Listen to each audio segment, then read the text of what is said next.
여러분, 믿는 사람들에게 낙심되는 일이 없습니까? 불안한 일이 안 생깁니까? 그렇지 않죠. 하나님께 가장 크게 쓰임받았던 사도 바울의 고백을 한번 들어봅시다. 고린도후서 1장 8절 9절 봅니다. 형제자매 여러분, 우리가 아시아에서 당한 환난을 여러분이 알기를 바랍니다. 우리는 힘에 겹게 너무 짓눌려서 마침내 살 희망조차 잃을 지경에 이르렀습니다. 우리는 이미 죽음을 선고받은 몸이라고 느꼈습니다. 환난이 너무 커서 살아갈 희망조차 잃어버렸다는 거예요. 이제 우리는 죽음을 선고받은 그 몸이라고 느꼈어요. 어떻게 해야 될지 몰라요. 그런데 이런 일을 겪는 중에 얻은 어떤 결론이 있습니다. 그게 바로 고린도후서 1장 9절 10절. 그렇게 된 것은 우리 자신을 의지하지 않고 죽은 사람을 살리시는 하나님을 의지하게 하기 위함이었습니다. 돌아보니까 참 그런 상황을 겪으면서 어떻게 돼요? 어디로 갔어요? 하나님께로 나아갔다는 거예요. 하나님을 더욱 의지하는데 죽은 사람을 살리시는 하나님, 죽은 생명도 살리시는 하나님을 의지하게 하기 위함이었다는 것을 깨달았다는 거죠.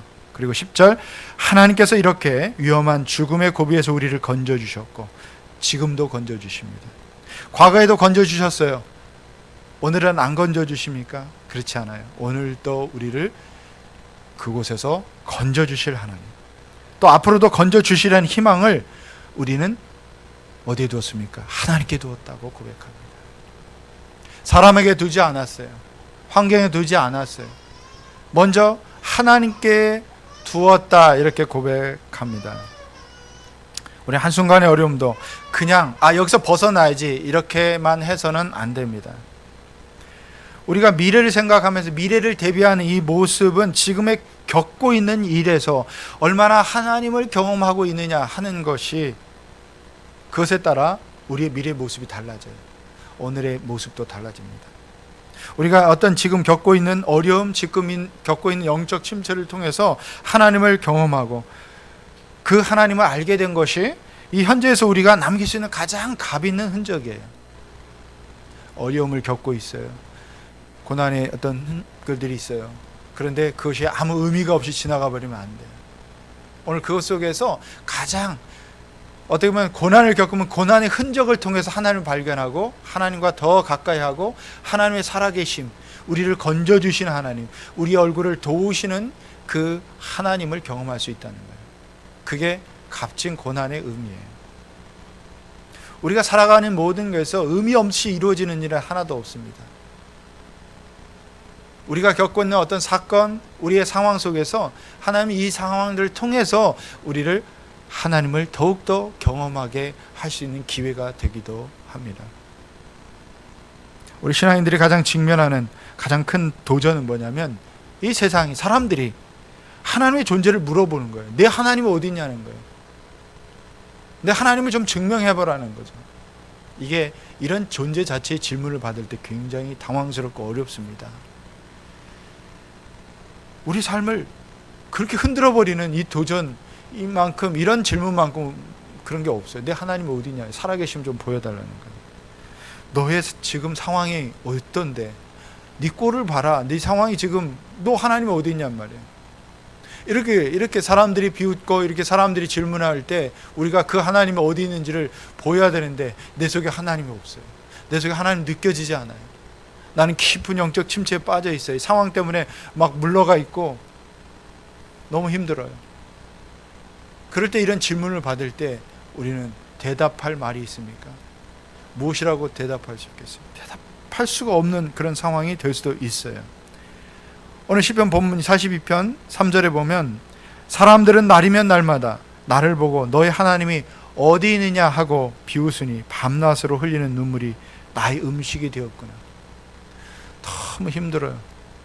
사람들은 비웃듯이 너의 하나님 어디 있냐고 증명해 보여달라고 그러는데, 이게 밤낮 흘린 눈물이 나의 음식이 될 정도로 내가 눈물을 흘릴 수밖에 없는 상황이 되었다고 이야기합니다.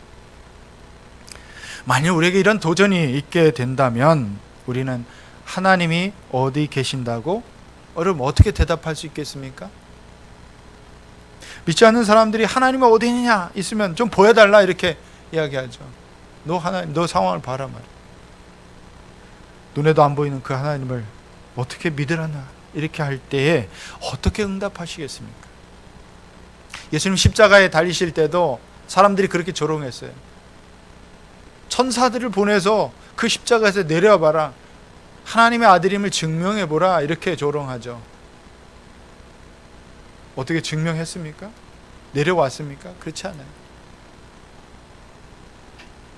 하나님의 그미 주신 사명을, 그 아버지의 사명을 맡겨주신 사명을 예수님은 그대로 그 십자가의 일을 걸으셨어요. 그대로 받아들이셨어요. 그리고 우리를 구원하시는 능력으로 우리에게 보여주셨다는 거예요. 이런 질문을 받을 때 우리는 상대를 설득하려고 하기 전에 내 속에 하나님이 계신 것인가에 대한 확신이 있는가를 먼저 물어봐야 됩니다. 하나님이 계신 것을 몰라서가 아니에요. 이 질문을 던지는 것은 하나님이 지금 곁에 계신 것을 느끼고 있는지 확인하기 위해서입니다. 어떻게 확신 있게 확인할 수 있습니까? 어떻게 확인하십니까? 우리 믿는 사람들에게, 신앙인에게 두 가지 모습이 존재합니다. 동시에 존재해요. 이건 믿음의 여정에 있는 모든 사람들에게 공통으로 있는 모습이라고 할 수 있어요. 5절 보시면, 5절 같이 한번 읽습니다. 시작. 내 영혼아, 내가 어찌하여 그렇게 낙심하며 어찌하여 그렇게 괴로워하느냐. 너는 하나님을 기다려라. 이제 내가 나의 구원자 나의 하나님을 또다시 찬양하려나. 두 가지 모습이에요. 한 가지 모습은 믿음의 모습이에요. 믿는 사람들의 믿음의 모습이에요. 하나님을 바라보시는. 또 다른 면은 끊임없이 그 상황에 따라 요동치는 모습이에요. 믿음이 약한 사람만 이런 모습이 아니에요. 성경은 여러 곳곳에서 선지자들, 믿음의 선배들, 믿음의 요인들도 여전히 이 두 가지 모습을 동시에 갖고 있다는 것을 알게 됩니다. 우리 신앙생활 잘 하다가 하나님을 믿는 어떤 상황이 좋을 때는 정말 하나님을 다 느껴지고 그냥 가만히 있어도 하나님 믿어지는, 또 하나님의 살아계심을 느껴요. 그러나 상황이 굉장히 안 좋을 때, 때때로 그것이 영적 침체로 막 비어질 때는 하나님 어디 계시지? 느끼지 못하고 깨닫지 못하고 확신 없으니까 마음이 요동치는 거예요. 요동치. 막 상황 때문에 흔들리고요. 힘들어하고. 구약에 보면 이것을 가장 단적으로 보여준 사람이 있어요. 엘리야 선지자예요. 열왕기상 18장에 보면 엘리야 선지자가 그 당시 그 아합과 이세벨의 어떤 왕과 왕비가 있어요. 바알 선지자들을 막 불러들여서 계속해서 이스라엘 백성들을 범죄케 했습니다. 당시 3년 반 동안 비가 내리지 않았어요. 6개월만 비가 안 내려도 가뭄이 심하고요. 농사가 안 되는데 3년 반 동안 비가 내리지 않았어요. 그러니까 뭐 기우제를 암을 드리고 그 난리를 쳤잖아요. 바알의 선지자 450명이 나와서 막 바알 그들의 어떤 그들이 자기 몸을 자해하고 난리를 치면서 기우제를 드려도 비는 내리지 않았어요. 그 1대 450. 그것에서 승리합니다. 엘리야가 하나님께 기도하니까 그 비구름이 몰려오기 시작하고 비가 내리기 시작했어요. 승리했어요. 자, 하나님의 능력이 눈에 보이도록 그 속에 승리하는 것을 본인이 경험하고 이스라엘 백성들이 다 경험했어요. 그리고 조롱하는 수많은 사람들에게 보여줬어요. 그런데 자기는 여전히 쫓기는 신세가 되고 자기를 죽이려고 이세벨과 아합 왕이 쫓아오고 있어요. 그러니까 어떻게 됩니까? 막 쫙 도망갑니다. 보낸 그 추격군 그 수레보다도 더 빠르게 도망가요. 그리고 어디에 있습니까? 로뎀 나무 아래서 나는 이제 죽게 됐습니다. 차라리 나를 죽여주세요. 차라리 하나님 앞에 나 죽고 싶어요. 오직 그 마음의 심경이 괴로웠으면 나 하나님 앞에 죽고 싶어요. 이런 거예요. 그리고 그 아래에서 깊이 잠든 모습을 볼 수 있습니다. 오늘 시편 기자도 사슴이 시냇물 바닥에서 물을 찾아 헐떡이듯이 아주 리얼하게 표현하고 있잖아요. 하나님, 이거 깊은 탄식이에요. 1절에 보면 하나님, 사슴이 시냇물 바닥에 물을 찾아 헐떡이듯이, 그 바닥에 고인 물을 찾아서라도 그걸 먹어야 되는 그 사슴의 어떤 비유처럼 자기 영적인 갈급함이 지금 그 속에서 막 메마르고 뭐 어떻게 채워지지 않는 이 갈증, 그것을 그대로 지금 표현하고 있어요. 오늘 우리 시편 42편은 이 시편 기자가 쭉 그 자기 심경의 변화들을 기록하고 있는 거예요. 이것을 좀 따라가 봐야 돼요. 우리가 동일한 경험들을 하고 있고 우리가 겪어야 될 것들을 경험하면서 지금 어떤 변화들이 어떻게 이것을 극복하고 있는지 그대로 보여주는 거예요.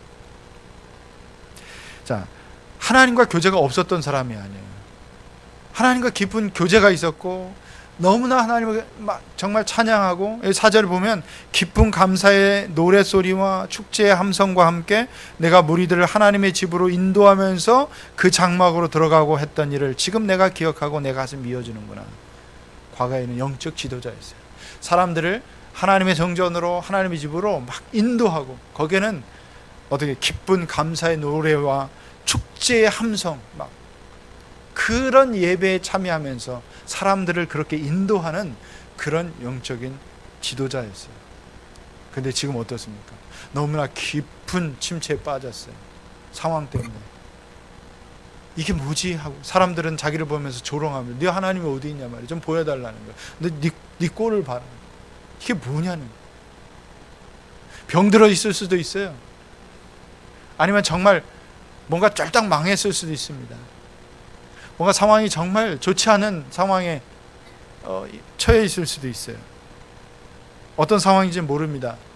절망적인 상황이라고 표현될 수 있어요. 그런 속에 하나님을 향한 이 갈증이 막 있는 거예요. 그래서 이 깊이 영적인 어떤 침체에 빠지면 의미가 없어져요. 지금 오늘 내가 하고 있는 의미가 없어지고 과거에 내가 했던 일도 의미가 없어지고. 그런데요, 4절의 이 이야기를, 과거를 회상해 봅니다. 깊이 하나님을 정말 기쁘게 찬양했던 그 순간을 떠올립니다. 축제의 함성을 떠올립니다. 하나님의 집에서 예배했던, 성전에서 예배했던 그때의 그 감격을 다시금 기억해냅니다. 사랑하는 여러분, 우리가 영적 침체에 빠지거나 어려운 상황에 있을 때, 때로는 낙심되고 절망적인 일이 있을 때 과거를 돌아보세요. 우리는 과거에 안 좋았던 걸 자꾸 먼저 생각해요. 침체에 빠지면 과거에 안 좋았던 거, 과거에 내가 뭐 이랬던 거, 이런 것들을 먼저 생각하는데, 과거에 좋았던 순간, 하나님 내게 주셨던 은혜들이 무엇인가 참나 기뻐서. 우리가 자녀들을 키우면서 그런 경험들을 합니다. 애들이 크면서 정말 너무 말 안 들을 때가 있어요. 애기 때 너무 이쁘고 막 정말 야, 내가 난 자식 맞아? 어떻게 이런, 그러다 갑자기 이제 점점 떼쓰고 말 안 듣고 속썩이고 막 그럴 때 쟤는 나를 하나도 안 닮은 것 같고 뭔가 왜 저러지? 보면서 남의 자식 같이 보이고 뭐 그런 때가 있어요. 그렇죠? 그러면서 정말 자식이니까 내가 너를 사랑하지 뭐 이런 때도 있어요. 순간적으로 되게 돌아오는 어떤 시기들이 있어요. 아마 뭐 한 4살 또 7살, 6살, 7살 말 안 들을 때가 있고 조금 더 크면 또 그럴 때가 있죠. 그럴 때 여러분 지혜가 있어요. 아이를 더 사랑하는 건 내게 기쁨을, 자녀 때문에 내게 기쁨을 주었을 때가 있어요. 그 자녀로 인해서 내가 힘을 얻었던 때가 있어요. 자녀가 정말 그럴 때를 떠올려 보면 다시 사랑스러워 보여요. 지금은 말 안 듣고 있지만 그건 또 미래의 모습도 괜찮아져요. 미래의 모습도 기대하게 되고. 마찬가지로 우리가 하나님과의 관계에서 우리 신앙에 있어서요, 과거에 하나님이 내게 주셨던 정말 은혜 주셨던 기억들, 내가 하나님을 깊이 체험했던 그런 기억들을 다시금 소환하는 거예요. 떠올려 보는 거예요. 지금 내가 기억하고 내 가슴이 미어지는구나. 지금 왜 상황이 이렇지? 왜 내 마음은 이럴까? 다시 자신을 돌아보고 있는 거예요. 그런 때가 있었는데. 굉장히 솔직한 거죠. 네? 솔직한 거죠. 그러면서 5절에 내 영혼아 내가 어찌하여 그리 낙심하고 어찌하여 그렇게 괴로워하느냐. 스스로에게 질문을 던지고 있어요. 스스로 자문하고 있어요. 참 그랬던 적이 있는데 왜 지금 너는 어떻게 이렇게 낙심하고 그렇게 괴로워하고 있느냐고 스스로에게 자문합니다. 그러면서 스스로에게 길을 해답을 내고 있어요. 너는 하나님을 기다려라. 이제 내가 나의 구원자, 나의 하나님을 또다시 찬양하려고 한다. 해답을 찾아가고 있죠. 스스로에게 자문하고 그때를 떠올려보고 그때를 다시금 회복시키고 싶은 그 마음이 있는 거예요. 자, 여러분, 세상에서 잘 나가고 뭔가 일이 잘 되고 사업도 잘 되고 건강하고 모든 일이 다 잘 되고 자녀도 잘 되고 이럴 때 우리는 이런 질문을 받으면 내 삶을 보라. 너에게 하나님이 축복하셨어. 하나님이 정말 나를 사랑하셔서 하나님이 이렇게 응답해 주시고 이렇게 좋은 거 채워주시고 그렇게 자신 있게 얘기할 수 있어요. 그런데 돈이 없고요, 가정이 어려워지고 사업이 안 되고 몸의 건강을 잃어버렸을 그때 이런 질문 앞에서 우리가 이렇게 자신 있게 대답할 수 있습니까? 그래도 내 삶을 보라고 외칠 수 있는 사람은 한 사람도 없어요. 지금 시편 기자도 지금 지 상황이 사람들의 그런 질문 앞에서 너무나 위축되어 있어요. 눈물을 흘릴 수밖에 없어요. 내가 왜 이렇게 됐지? 내 상황이 왜 이렇게 됐지? 주야로 흐르는 눈물이 내 음식이 되었다고 고백할 수밖에 없는 상황이에요. 그런데도 회복의 길을 걷고 있습니다. 과거를 돌아보세요. 과거에 하나님께서 내게 주셨던 은혜들이 있습니다. 그런 순간들이 있어요. 그런 사건들이 있습니다. 그런 일들이 있어요. 좋았던 게. 자녀들과 관계도 있고 부부간에도요, 안 좋을 때도 있어요. 안 좋을 때 많죠. 싸울 때도 있고요. 일주일에 나는 한 번도 안 싸워요. 그런 부부들은 무관심한 부부예요. 무관심한 부부. 싸워야 돼요. 한 번씩 싸우고. 그죠? 안 좋을 때도 있어요. 그런데 좋을 때를 기억하세요. 그때 안 좋은 것만 자꾸 기억하면 계속해서 회복이 안 돼요. 부부관계도 회복이 안 돼요. 안 좋은 것을 내 기억 속에 자꾸 쌓아놓고 싸우고 그 자꾸 소환하면 그 회복이 안 되잖아요. 그래도 좋았어요. 사랑할 때 있었고 정말 죽도록 사랑했던 연애 시절도 있었고 조금 더 실망했을 때 있지만 더 좋았던 게 있어요. 그래서 나이가 들수록 사실은 우리는 추억을 먹고 살아야 돼요. 좋았던 기억들을 자꾸 소환해보고 그래야 우리 삶이 좀 이렇게 좀 풍성해지고 좀 힘이 있고요. 안 좋았던 것만 계속 기억하면 그게 점점점 커지고요. 내 머릿속을 차지하고 내 가슴에 꽉 들어와요. 좋았던 것을 소환하고 정말 기뻤던 것들, 그런 행복했던 것들, 저 사람이 나한테 잘해줬던 것들, 그럴 때 한번 기억하면 굉장히 그것들이 점점 각인되고 내 속에 되면 오늘 희망이 좀 생기는 거예요. 하나님과 나의 관계에서도요, 하나님 내게 보여주셨던 은혜들이 있어요. 나를 살려주셨던 것들. 지금 돌아보니까 그게 주님의 은혜였다는 것을 우리가 다시 기억하게 됩니다. 그러면서 스스로에게 자문해야 돼요. 오늘 5절처럼 왜 그러냐, 내 영혼아 어찌하여 그렇게 낙심하고 있느냐, 내 하나님을 바라보라. 내 하나님이 너를 기억하고 있지 않아요. 너의 구원자 되어 있지 않아요. 다시금 하나님을 찬양하라는 거예요. 우리의 미래가 암울할지도 모릅니다. 앞으로 우리의 닥쳐올 미래가 더 안 좋을 상황이 있어요. 우리는 나이 들어가면서 상황이 좋아지는 거 하나도 없더라고요. 저 아직 젊어요. 좀 더 젊어 보려고 이렇게 파마도 했어요. 얼떨결에 따라갔다 지금 파마도 했는데 머리 힘도 막 주고 애쓰고 있어요. 좋아지는 게 아니더라고요. 머리카락도 점점 희미해지고 빠지고. 제 머리카락이 굉장히 굵고 좋았어요. 제 청년 때 보면, 사진 보면 머리숱이 너무 많아가지고 어떻게 좀 솎아내나 할 정도로 많았는데 점점 힘이 없어지고 점점 빠져요. 몸은 점점 쇠해지는 그런 거 있어요. 노력하지 않으면 정말 유지하기가 어려워지는 게 아마 제 나이 이후로 60대 이제 올라가면 이제 아직 그래야지만 점점 나아진 건 없어요. 점점 안 좋아져요. 건강도 안 좋아지고 또 상황도 그렇고요. 돈도 못 벌죠. 이제 점점 그런 상황 가운데 안 좋아지는 상황이 점점 가는데 계속 그 상황 속에 집중하고 있고 그 상황에 보면 삶의 희망이 없어지잖아요. 더 살아갈 그 가치도 없어지는 거예요. 그래서 사람들이 자살하는 이유, 혹은 너무 그래서 그 상황 속에서 계속 안 좋은 상황에 집중되어 있다는 거예요. 그러다 보니까 희망이 없어진 거예요. 그 희망이 없으면 살아갈 힘이 없는 거죠. 그럼 어떻게 합니까? 받아들여야 돼요. 더 이상 환경적으로 내가 막 이것이 나아지고 돈을 많이 벌 수 있을 거야. 예, 건강이 막 나이가 들수록 내가 건강해질 거야. 우리 살아갈수록 정말 다 막 희망을 갖지만 그런 안 되는 희망은 받아들이세요. 안 되는 상황은 받아들이고 더 나아질 수 있는 상황, 과거에 하나님이 주셨던 그것들을 다시 생각하고 오늘을 바라보고, 그리고 스스로에게 자꾸 질문해야 돼요. 스스로에게 선포해야 돼요. 어떻게 해요? 내 하나님을 바라보라. 하나님을 기다려. 그 하나님께 소망을 두라는 거예요.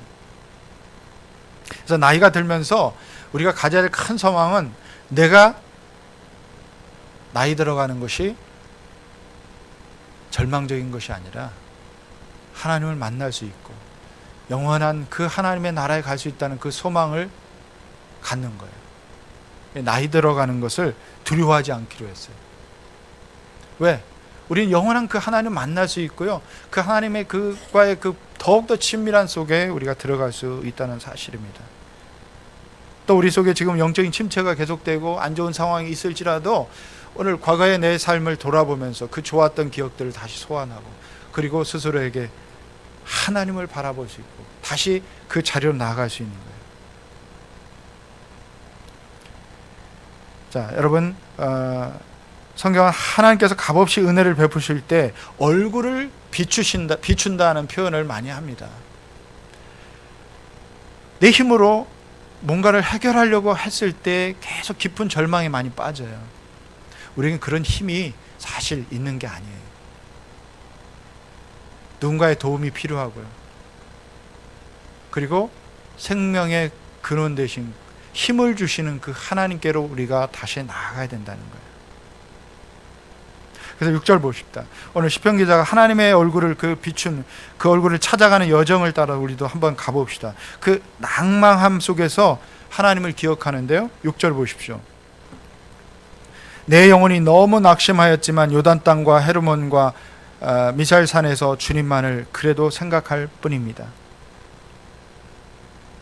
말라붙은 시내도 없는 그 현실에 붙들리지 않고 그 시선이 어디로 향하냐면 폭포 소리가 들리는 곳으로 그 시선이 생각을 이끌어갑니다. 요단 땅과 헤르몬과 미사일산, 지명이죠. 여러분들 지금 이 지명을 이야기할 때, 들을 때 아무 의미가 없을 거예요. 그죠? 지금 여기 이 하카 지역에 보면 여기 뭔가 물이 어디서 흘러나옵니까? 저 수동골에서 흘러나와요. 비가 많이 올 때는 쫙 흘러내려가는 거. 저도 가끔 이렇게 시내를 천변을 걸으면서 물이 흐를 때 되게 기분이 좋아요. 쭉 따라가면 물의 근원이 있어요. 이스라엘 땅도 가보면 물 근원이 있어요. 요단강이 쭉 흐릅니다. 그 요단강 쭉 갈릴리 가면 갈릴리 큰 호수가 있어요. 바다 같은 호수가 하나 있어요. 근데 그게 어디서 흐르냐면 조금 더 북쪽으로 올라가면 바로 여기 말하는 요단 땅과 헤르몬 산이에요. 이스라엘 땅이 굉장히 더운데요, 제일 먼 산에 그 북쪽 끝에 올라가면 헬몬산이 있어요. 거기 스키장이 있어요. 더운 그 땅에도 때로는 눈이 와요. 눈이 해서 녹아서 땅속으로 스며듭니다. 그런데 이게 저 북쪽에 가이사라 빌립보, 예수님이 그 교회 베드로에게 선포했던, 내가 내 그 이름 위에 교회를 세우겠다고 선포하신 그곳에 가면 그 헐몬산에 그 이슬이 쭉 땅에 스며들었다가 그곳에서 솟아오릅니다. 그리고 폭포수가 되어서 막 물이, 정말 깨끗한 물이 흘러내리기 시작해요. 그게 흘러내려서 갈릴리로 들어갑니다. 그러니까 굉장히 메마른 것 같은데 쭉 따라 올라가면 거기 오면 저 폭포수처럼 깨끗한 물이 솟아나서 내려오는 걸 봅니다. 제가 그곳에서 그 감동을 보면서, 이스라엘이 젖줄이구나. 여기서 흘러내린 것이 온 땅을 적시는 거야. 현실은 메말라 있는 시냇가도 그 물이 웅덩이도 찾아볼 수 없는 현실인데 시선은 어디로 갑니까? 폭포수처럼 쏟아오르는 그곳으로, 헐몬산으로 우리 시선을 두기 시작합니다. 여러분, 희망은 바로 그곳에 있는 거예요. 찾아야 돼요. 1절에 보면 하나님, 굉장히 단식하면서 하나님 부릅니다. 주님. 올 때는 여러분 기도할 때 탄식밖에 안 나올 때가 있어요. 너무나 기가 막혀서 뭐라고 할 말도 없고요. 그런데 그 신음에도 응답하시는 하나님이에요. 오늘 시편자는 하나님, 사슴이 시냇물 바닥에서 물을 찾아 헐떡이듯이 내 영혼이 주님을 찾아 헐떡입니다. 좀 솔직한 고백을 하고 있어요. 우리는 하나님과의 관계에서 좀 솔직할 필요가 있어요. 사람들 앞에서 여러분이 좀 꾸미고 사람들 앞에서 우리의 마음을 때로는 숨기기도 합니다. 모두가 여러분 내 마음속에 있는 것을 사람들 앞에 다 보여주면 아내도 도망갈 거예요. 같이 사는 부부간에도 그 마음속을 다 들여다볼 수 있다면, 다 만약에 보여준다면 도망갈 거예요. 우린 그런 사람들 받아줄 수가 없죠. 왜? 미워할 때 있잖아요. 막 속에서 얼굴은 웃고 있지만 내 마음속에는 욕하고 있잖아요. 막 미워가지고 어떻게 욕하는데, 그렇다고 이 욕을 할 수 없으니까 그걸 다 보여줄 수 없잖아요. 너무 속에서 막 속이 타르고 죽겠는데, 근데 하나님 앞에서는 가면을 쓸 필요가 없다는 거예요. 우리가 시편을 쫙 보다 보면 이 시편 기자들이 정말 다른 사람 앞에서는 안 해도 하나님 앞에서는 가면을 쓰지 않았어요. 자기 마음을 그대로 토로하며 내 심정이 이렇고요, 내가 그랬고. 때로는 다윗은 그 원수들이 나를 에워쌀 때 죽이고 싶다고 그랬어요. 그 사람들 내가 가서 막 뭘로 쳐서 죽이고 싶은 그 마음을 그대로 토로합니다. 하나님, 내가 차라리 죽이고 싶습니다. 그 원수들을 한 번에 쓸어버리고 싶어요. 너무 힘이 듭니다. 내가 왜 이런 억울함을 당해야 됩니까? 이렇게 하는데 그래도 하나님께 맡깁니다. 하나님 판단해 주십시오. 마음을 다시 정돈하고 하나님 앞에 다 솔직하게 고백하지만, 쏟아내지만 다시 하나님을 바라봅니다. 하나님이 나의 구원자, 나의 요새, 나의 피할 나를 막아줄 방패이시여, 나의 요새시여, 나의 피할 바위이십니다. 이런 고백을 하면서 그 하나님 앞에 마음을 쫙 토로하고 하나님이 하실 것을 기대하고. 개역 한글 성경에는 그 얼굴을 도우시는 하나님이라 그랬어요. 그 얼굴을 도우시는, 우리 얼굴을 비추시는 하나님. 낙심한 그 우리 정말 힘들고 어려운 그 속에 그 얼굴을 비춰서 환하게 슬픔을 기쁨으로 바꾸시는 그 하나님이라는 표현이 있어요. 8절 봅시다. 낮에는 주님께서 사랑을 베푸시고 밤에는 찬송으로 나를 채우시니 나는 다만 살아계시는 내 하나님께 기도합니다. 어디로 나갔어요? 살아계신 하나님께 기도의 자리로 나아갔다는 거예요. 하나님을 느끼지 못하고 혼잣말로 신음하던 그가 이제 길 잃었던 아이가 부모를 만난 기쁨으로 말하듯이 하나님 앞에 그 자리, 기도의 자리로 나가서 하나님께 이렇게 말합니다. 9절 10절 호소하는 거예요. 나의 반석이신 하나님께 호소한다. 어찌하여 하나님께서 나를 잊으셨습니까? 어찌하여 이 몸이 원수에게 짓눌려 슬픈 나날을 보내야 합니까? 원수들이 날마다 나를 보고 내 하나님은 어디 있냐고 빈정대니 그 조롱소리가 나의 뼈를 부수는구나. 아주 리얼하게 정말 토로하고 있어요. 하나님 대신에 왜 막 원망도 하고요, 다 쏟아져요. 하나님 앞에서 여러분 때로는 하나님 원망하고 하나님 앞에 자기를 다 호소해도 괜찮아요. 우리 하나님은 우리를 받아주시는 하나님, 우리의 신음에도 응답하시고 우리의 신음에도 들어주시는 하나님, 우리의 고통을 아시는 분이에요. 세상이 자기에게 행한 못된 일을 부모에게 일러 바치기라 하듯이 지금 다 이야기하고 그래요. 자기가 겪은 일을 하나님께 가감없이 말하고 있어요. 포장하지 않았어요. 포장할 필요가 없는 거예요. 이제 이 고백의 5절과는 전혀 달라집니다. 11절 같이 한번 11절 읽습니다. 시작. 내 영혼아 내가 어찌하여 그렇게 낙심하며 어찌하여 그렇게 괴로워하느냐. 너는 하나님을 기다려라. 이제 내가 나의 구원자 나의 하나님을 또다시 찬양하려는다. 자, 5절 뭐가 달라졌을까요? 내가 나의 구원자, 나의 하나님을 또, 자, 여러분, 그 얼굴의 도우심이 내 얼굴을 도우신 내 하나님으로 바뀌었어요. 개혁개정, 개혁 한글판에 보면 조금 더 다른 표현인데, 그 얼굴의 도우심이 내 얼굴을 도우시는 하나님이라. 그냥 객관화 시켰다면 이제 주관화 시킨 거예요. 그 하나님이 저기 제3자일 것 같고 멀리 있었던 그 하나님, 이 사람도 돕고 저 사람도 돕고 하나님 살아계심을 인정하지만 이제 그 하나님이 나와 긴밀한 관계 속에서 친밀하게 나의 기도를 들으시고 나의 신음에도 응답하시고 나를 정말 그 수렁에서 건져내시는 그 하나님, 나의 하나님으로, 내 얼굴을 도우시는 내 하나님으로 바뀌었다는 거예요. 마음에 기도가 있는 사람은 하나님을 경험하게 되어 있어요. 마음에 간구가 있는 사람들은 하나님께 나아가고 하나님을 사랑하게 됩니다. 왜 그렇습니까? 살아계신 하나님이 그 사람을 만나 주시기 때문입니다. 여러분의 영적 침체에 빠져 있거나 여러분이 어떤 이런 시편 기자 같은 상황에 낙심되는 상황이 있을 때 과거를 기억하시고 좋았던 그 하나님과의 관계를 기억하시고 다시금 오늘의 현실을 바라보면서 그것에 절망하지 말고 오늘 하나님께 나아가십시오. 예배의 자리, 기도의 자리, 그것에 나가서 하나님께 여러분 간구하십시오. 하나님께 여러분의 마음을 쏟아내십시오. 그 하나님이 새 힘을 주십니다. 여러분을 구원하시는 그 하나님을 만나게 될 것입니다. 시편 116편 1절 6절에 이런 고백이 표현되어 있습니다.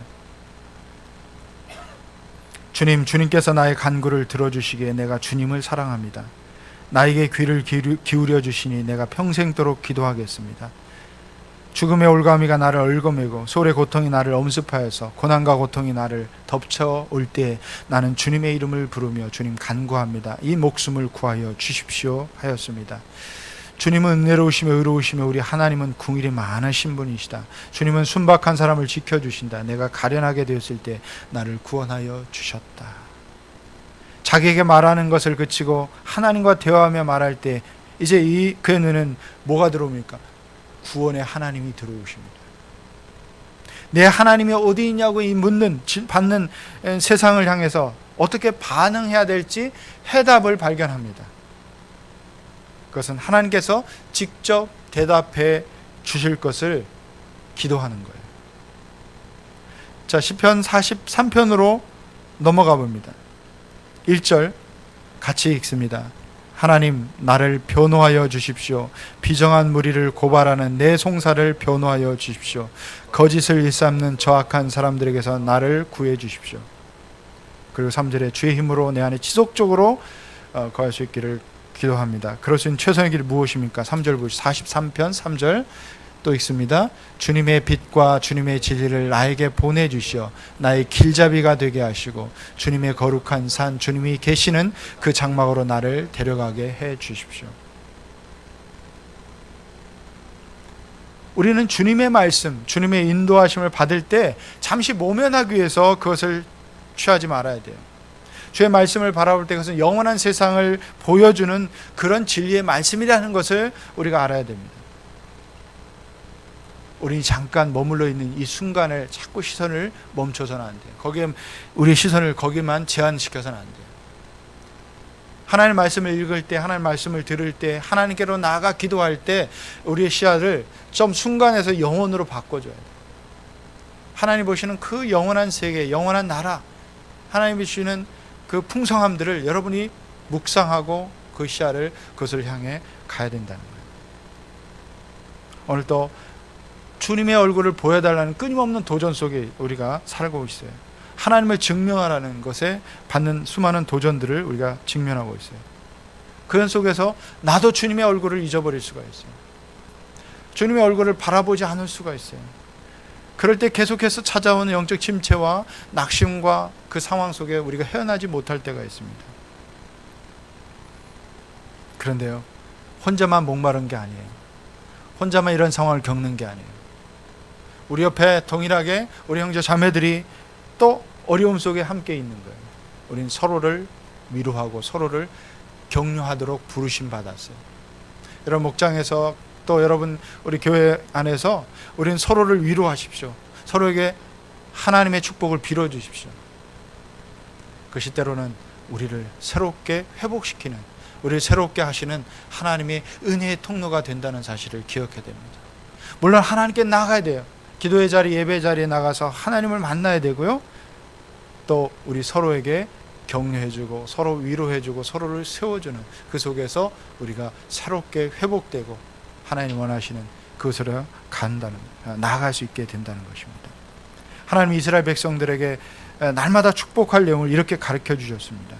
하나님의 얼굴의 축복을 서로에게 빌기를 하나님 명하셨어요.